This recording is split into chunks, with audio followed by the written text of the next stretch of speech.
Oke, sebelum kita masuk ke kisah The Doodler serial killer ini, aku mau membahas dulu gimana situasi di San Francisco, Amerika waktu awal tahun 1970-an, Wak, ya. Jadi, sejak pertengahan tahun 1973, warga di San Francisco ini sedang digegerkan sama teror penembakan acak random di tempat umum oleh kelompok ekstremis yang tidak dikenal.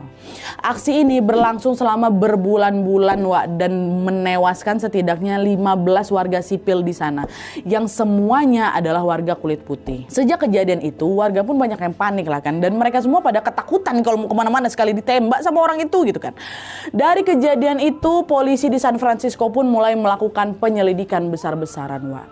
Awalnya polisi itu sempat menduga kalau ini adalah penyerangan bermotif rasisme dari orang-orang kulit hitam, karena semua korban penembakan acak itu memang warga kulit putih semua, Wak.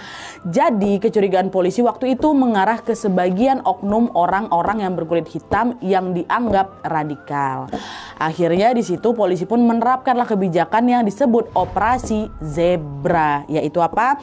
Memeriksa orang-orang kulit hitam tertentu yang memang dianggap mencurigakan kayak gitulah. Soalnya udah banyak kan korban, 15 orang gitu, tembaknya secara random pula. Nah, kebijakan ini tentunya juga menuai kontroversi, Wak, karena dianggap seperti melanggar hak asasi manusia gitu. Banyak pihak yang menilai cara kerja polisi pada saat itu terkesan diskriminatif dan secara tidak langsung macam menyasar warga kulit hitam yang belum tentu mereka juga pelakunya, ya kan.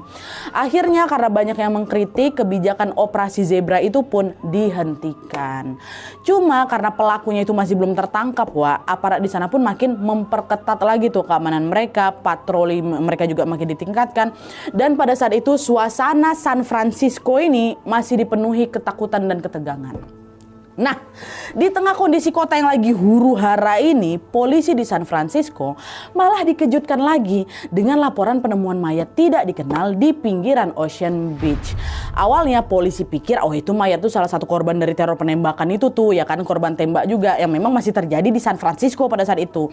Tapi setelah dengar lokasi penemuan dan ciri-ciri jasadnya, Wak, polisi menduga ada indikasi kejahatan lain yang terjadi bersamaan dengan aksi penembakan tadi. Jadi aksi penembakan ini ada, terus kayak macam ada aksi yang lain kayak gitu.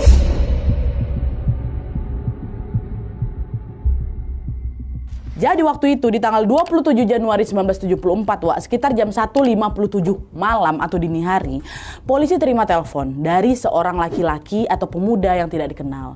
Nah, pemuda itu bilang, "Halo Pak, saya lihat ada orang tergeletak di pinggir pantai Ocean, Pak. Saya nggak tahu dia masih hidup apa enggak, tapi badannya kayak berdarah-darah gitu, Pak.